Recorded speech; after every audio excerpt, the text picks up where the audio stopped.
My name is Brett Crane, and I'm a professor here at Utah State, and we're delighted to have with us Lord Michael Hastings. We're continuing our conversation about purpose, finding purpose, and the power of purpose. And I can think of no one better. I'm delighted for you to get to know, as I have, Lord Hastings, who is a man of principle and the personification of a purpose-driven life. I will say just a brief introduction and then turn the time over to Lord Hastings for some comments. After a few minutes, we'll open it up for questions. And so as questions come to you, if you would enter them into the chat box, or you can share them with Emily Taggart, who's the TA live in the classroom, and she can enter them into the chat box so we can make this interactive.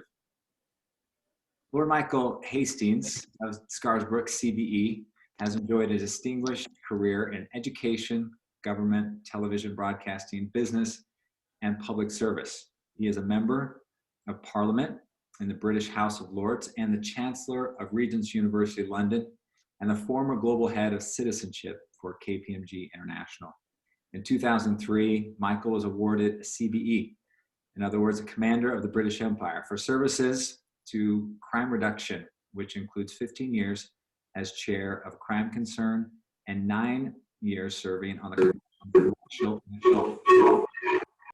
In 2005, he received the UNICEF Award from the UK Chancellor for his outstanding contribution to understanding and effecting solutions for Africa's children. In 2020, Lord Hastings received the Stephen R. Covey Endowed Professor of Leadership. We are delighted to have him with us today and for his association and friendship with the university. Lord Hastings. Well, thank you, Brett, and I'm thrilled that we are literally sitting here side by side on my Zoom. You're right next to me, and it's as though we're in the same space, and I'm thousands of miles away, or you're thousands of miles away, but never mind, here we are. We can focus on purpose and be very, very, I hope, reflective and come out with some serious insights. So to get us thinking about purpose, I want to direct you, wonderful students, and thank you for making the time to join me and Brett for this conversation. I want to direct you to someone whose name you won't know, but I urge you to go onto YouTube later and have a look at Jadav, that's J-A-D-A-V, Payeng, P-A-Y-E-N-G. This is an amazing man. He's Indian in a very small island community to the northeast of mainland India, an island community which had been completely devastated as a result of deforestation, chopping all the trees down, far too much abuse of the wildlife and the natural habitat, and the place had become essentially like a salt marsh washed out. And all the wildlife had gone, the habitat had gone, the greenery had gone, it was a wasteland. At the age of 19, this guy, Jadav, decided in 1979 that he would get on his knees every single day and plant a tree. He wouldn't just look at it and despair, he would begin to turn it round. Well, it took him 37 years before the world sat up and noticed that this once wasteland, desolate and extreme, is now actually a beautiful rainforest again. Flourishing in greenery, abundant natural life is back, the elephants are back, the tigers are back, the snakes are back, the wildlife is back. It's now 41 years since he started. And what's incredible, he's not stopping. Here is a man who's found a significant but simple purpose. Plant a tree every day. You create a forest. He didn't do it so that the world would notice. And if you go onto YouTube and see, you'll see the world has noticed. Everyone from National Geographic to CNN to the world's reporters gathered round to capture the story. Nelson Mandela, the African leader for South Africa, said something very powerful about purpose. He said, the purpose of life is to plant trees in whose shade another generation will sit. In other words, things that we do today, which may not be of benefit to us, we may not even see it, but purpose means something that extends way beyond us. Now, I'm going to share my purpose with you and how I came to that purpose and what that purpose means to me. But before I do, I'm telling you that I actually discovered my purpose when I was 16 years old. Yes, 16, not 60, 16. It's the kind of thing that most 16-year-olds may not be thinking about, but I was thinking about. And finding a purpose young and smart is far better than celebrating a ton of birthdays. Now, I say that because one of my most loved quotes comes, of course, from Mark Twain. He said, there are two really important days in all of our lives. First, the day you're born. That's your birthday. Second, the day you find out why. And most of us spend all our time on the B days every year and no time on the Y days. But the Y days is what really gives us meaning, value, direction, and purpose. So before I tell you my purpose, this is a remarkably strong quote from a great English writer called George Bernard Shaw. He lived between 1856 and 1950. And I can't put it any better than his explanation of the value of purpose. This, he said, is the true joy in life. Being used for a purpose, recognized as a mighty one.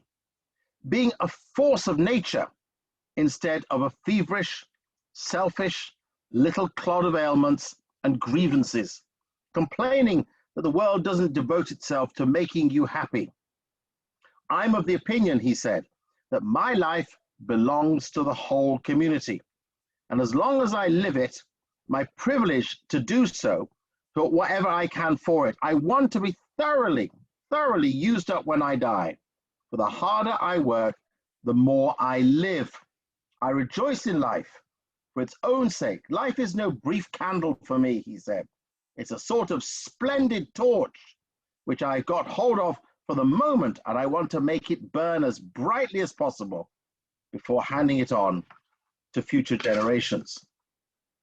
So there was I at 16 years of age in a school, asked by my equally 16 years of age friend, who said to me, Michael, what are you going to do with your life? What will be the purpose of your life?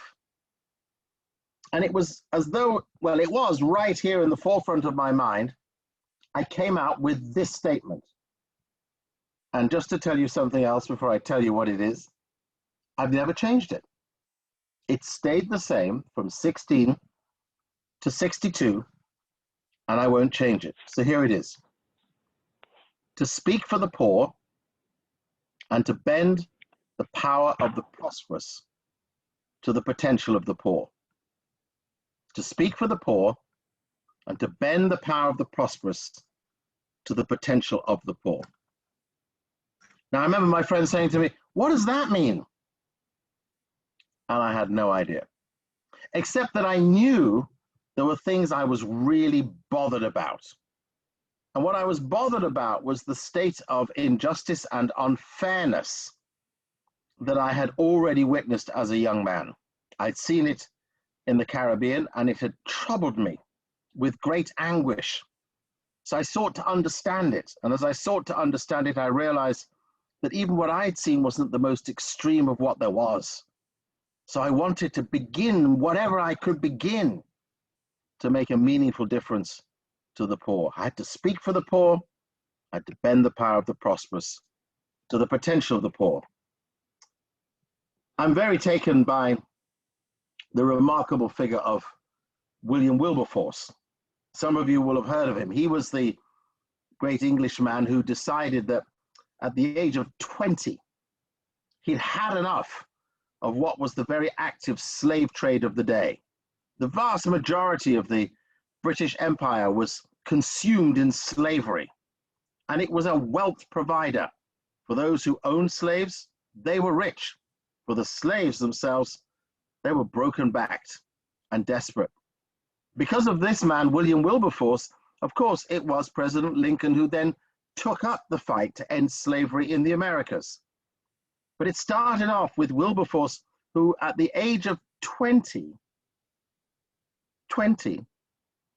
got himself elected to Parliament and said these words: God has put before me the duty to bring about the end of slavery and the reformation of manners in England. Now, the reformation of manners didn't mean how you sit properly at the table, where you put your knife and fork. What it really meant was the attitudes people have, that they would tolerate something as ugly, as vile, as nasty as slavery.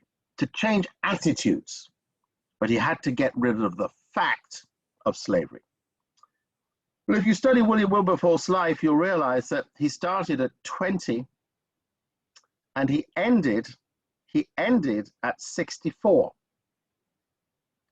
44 years. 44 years on one simple, single purpose. But oh, how complicated it was to do. And then the even greater, more amazing thing, he died 3 days later, when the final act of Parliament was passed that paid the money to stop the slave owners. He died 3 days later.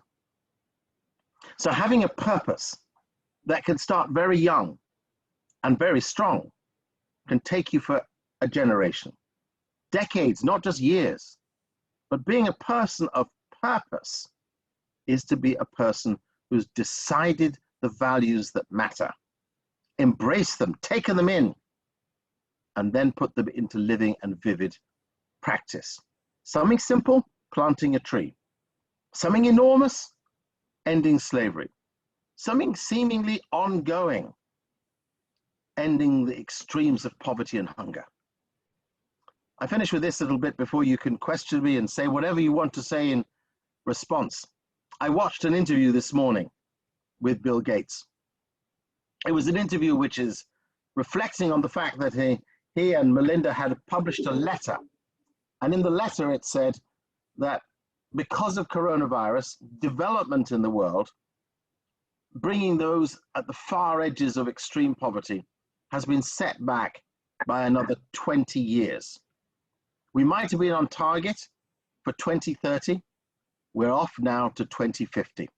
The numbers of people in extreme poverty has gone up, not just by a few, by hundreds of millions. He was asked, did he despair? Did he lose heart? His response was, you know something, he said, 20 years ago, we set ourselves the task that we were going to see the end of polio everywhere in the world, one of the most crippling, destructive, vile diseases. And we supported the vaccination program in every corner of the world, and especially in sub-Saharan Africa. And 3 weeks ago, the World Health Organization declared the world is free of polio. Setting a purpose, sticking to a purpose, a small thing, a big thing, it's great, big or small, but it's about you releasing yourself to the great future. Thank you, Lord Hastings, for some soul-stirring insight and examples. Love it. Let's now turn the time over to questions from students. We have a number of them that have come in already. And we'll go to the first one from Jordan. He asks, how has having a concrete purpose helped the decision you've made both professionally and personally? Well, when you have a clear, defined purpose, you know what to avoid.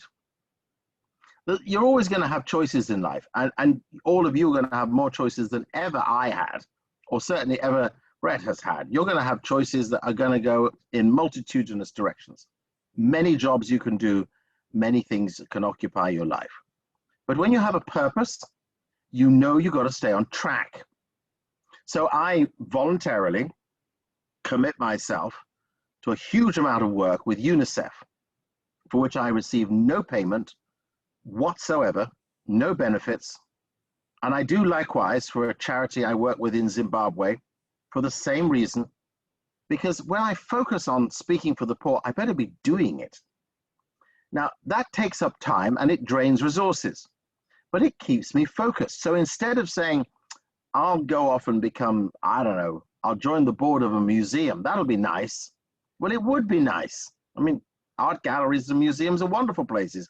I wish I could be on the board of an art gallery or a museum, but I can't, because once you know your purpose, that's your guideline. So you only do the things that line up with your purpose. Another question along these lines from Brock is, how have you been in situations where you felt like you've had to compromise your purpose? How did you navigate those circumstances? Well, that's a very, very, very big and complicated question, because as the decades go by, you'll find that as you're swapping from job to job, role to role, state to state, city to city, maybe even country to country, and you have to take on responsibilities, a marriage, children, whatever, you will find that there are pressure points where it's hard to be as clear-sighted as when you're a student, when you're on your own, when you're making your own decisions, when there are lots of other people to take account of. It's not so easy. But however, what I would say is this: as long as the purpose never leaves your mind and therefore is always in your spirit, you find a way to support others who are doing the things that are about your purpose, even if you can't. So I wouldn't call it a compromise. I'd say that been one or two periods in my life where I haven't been able to be as active, but I've supported, financially supported, emotionally supported, energetically and encouragingly supported others who are doing the purpose. That way, it's been continuous. But you have to figure out how you accommodate the realities of life. Having a baby, for example, wow, that can take out so much of your time. And you can't be about the hard graft of purposeful activity. But that's a duty and a service you must fulfill. So you support others who fulfill the purpose. It's almost as if Sadie knows you. She understands you are an insatiable learner. And she asks, how does being a lifelong learner help you fulfill your purpose throughout your life? Well, I love reading, and I read a huge amount every single day. I read a lot of journals and magazines, and that allows me to keep up to date. It allows me to be contemporary. I listen to very important intelligent speech radio, and I follow information sources which help me to understand the complexities of the world. Because I've realized, and I suppose we've all realized with coronavirus maybe more this year than ever before, that something small way over in another place in the world can tear you apart. I mean, many of you I'm looking at now who have masks on your faces would never have done that 12 months ago. And you might have even looked at people from other countries who are masked up and thought, why do they do that? And now all of a sudden we realize there's value in some of these precautions. Let's hope it's not forever, but it is for now. You see, if we don't learn, of course, we just repeat mistakes. So I read a lot. I talk to a lot of people who have wisdom to share. I like picking up from them.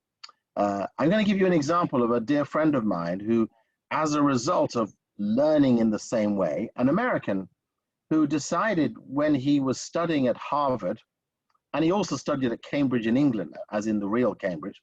So he studied in Harvard, Massachusetts, and he studied in Cambridge, real Cambridge. And he was very successful at both. And he went to work for Capital Group, which is one of the world's largest investment corporations. And he put his heart and his mind to doing something that he discovered as his purpose. Yes, he was making a fortune for Capital Group, but here's what he was also doing. He was listening day in, day out to the BBC World Service Radio Network, which gives news about countries way beyond the US and the UK. It gives you news about small village communities in the back end of Asia, or what's going on in the quarter of a corner of Latin America. And you find out things you never knew. Well, one of the things he found out that he never knew was that there were 44 million orphans. 44 million orphans across sub-Saharan Africa. No fathers, no mothers, no aunts, no uncles, no grandparents, no godfathers, no homes. So while he's making fortunes for Capital Group, he set about creating an organization, Raise the Children, to support children who are orphans, and he married an orphan. And between the two of them, they continue to do it now, because you can discover by learning that it helps you give insight towards your purpose. I'm going to combine Matthew and Paige's questions. What has been your biggest accomplishment in pursuit of your purpose? And how do you get others rallied around your purpose? Well, let me answer the second one first, if I may. I think the first thing I would say about rallying around the purpose is to be very clear-sighted that you really believe what the purpose is. You've kind of figured it out, you've codified it, you've turned it into a sentence, you can express it, you can write it down, you can tell other people, and no matter how many people come along and tell you this is never going to happen, or it's impossible, or it's just a big dream, or it's a fantasy, don't pay them attention, because you'll have cynics galore who, once you say, my purpose is this, and you express it, people will laugh, twist and turn, and they'll find ways to tear you down, only because you may not be matching the norm of your age. And because you're not matching the norm of your age, that's unusual. Somebody who's very focused and purposeful may not be seen as great fun, but actually you're the person who has the highest added value and the strongest, most robust heart. So I become very determined, first of all, to stick to my purpose and communicate it. I say it to myself on a weekly basis. I'm not crazy. I just look in the mirror and I say it to myself, and I look for ways to express it. So that's how I communicate it to people, because they can't get away from me. No matter if they come near, I'm telling them about it. And if they want to be cynical, well, that's their problem. I'm not giving in. However, if I can persuade them to join me on the journey, I will. So what I have done is dragged many, many, many people along to big events, like, for example, as just happened last week, the Enactus World Cup. 70,000 students joined during the course of the week, an average of 7,000 per day. I spoke at it a couple of times during the week, of course, all on Zoom, but students from every corner of the US and students from every corner of the world, all delivering effective projects from their universities, which support the Sustainable Development Goals to end extreme poverty and hunger. So I drag people into that. I drag people into One Young World, which is an enormous global festival for young men and women who are in professional life, as in under 35, but from 20 to 35, to learn about the complexities of the world. I help people to go on the journey of understanding. And then the first question was, what's been one of the most, I suppose, difficult but also effective things I've done in that regard? And I would say that working for KPMG, as I did for 13 years, for a profit-making consultancy, which is, of course, about audit and tax and business services, but after all, the partners want to make the profit, and that's what we're there for. However, my role was to help them to have a big heart at the same time. And I was asked way back in 2007 by Professor Jeffrey Sachs from Columbia University in New York to go visit a project in Tanzania, in a little island called Pemba, and up to the northeast of the island, a small village of 10,000 people living in the worst, most vile conditions I have seen anywhere. And I've traveled the world. And what I saw, what my younger son saw with me, was so reprehensibly horrid. The conditions were beyond disgusting, disease-laden, worm-ridden, vile. And I tell you why, just being blunt with you, they had no toilets. So everywhere was a toilet. Jeffrey Sachs from Columbia said, I can't get any countries, governments, organizations, charities, or businesses to take this community seriously. They are dying. I took it to the board of KPMG, a profit-making business. I remember the day I sat in front of the board and spoke at the chairman's agreement, showing just a few pictures. And the question was, Michael, why should we do this? I mean, there's no business for us here. There's no profit to be made. There's no accounting services. We can't offer tax here. We can't develop business here. Why should we bother to get involved? You're asking us for millions of dollars for a bunch of people we've never seen. And my response was very simple: because we can. And because we can, we should. And I gave them no other reason than that. And I remember them sitting back going, all right, then go and do it. Took me 9 years, $3 million, and we did it. And I'm proud of it. And not a single child has died in childbirth in that community in the last 5 years. And 5,000 people have had jobs. And the girls go to school. And it's remarkable. Everybody's got electricity and mobile phones now. And there's business and industry there. And it's thriving and it's cleaned up and people have water and toilets. Tough, but it can be done. Love that example. We've got a couple of students who are feeling like they're at the ripe old age of 19 and they haven't found their purpose yet. Tell us, they're wondering how you can proactively find your purpose. Well, I think the answer to that one is really to choose the something or some things which make you angry. Now, I hope, I mean, looking at you, I can't tell which one of you are angry or not angry unless you start showing your teeth. Oh, some have, oh dear. Then that's going to reveal. But actually, if we think about it, all of us have times in our week, if not our month, when we just feel furious about something. It's unfair. It's unjust. It's not right. It isn't done the right way. There must be things that get us angry. And it could be something that's literally round the corner back home. Or it could be something in the city or the state, or it could be something in the country or the world. Something gets us angry. Well, that's a good place to start. What gets you angry? And is somebody else doing something about the thing that gets you angry? Well, if they are, join them. But if they're not, start it. Finding a purpose is about getting the energy from within because you see something that needs your energy and you're willing to commit the time to codify it and then complete it. And now the completion, like I said in Wilberforce's case, 44 years. I've been at this since I've been 16. People do things that go for generations. Sometimes it can take a decade, sometimes it can take 100 years. And some things are unfinished. But you have to find the thing that makes you hurt. Define it, make a difference to it. Thinking forward, and this is the last question. We've had some great questions, and we appreciate all of you that have contributed questions.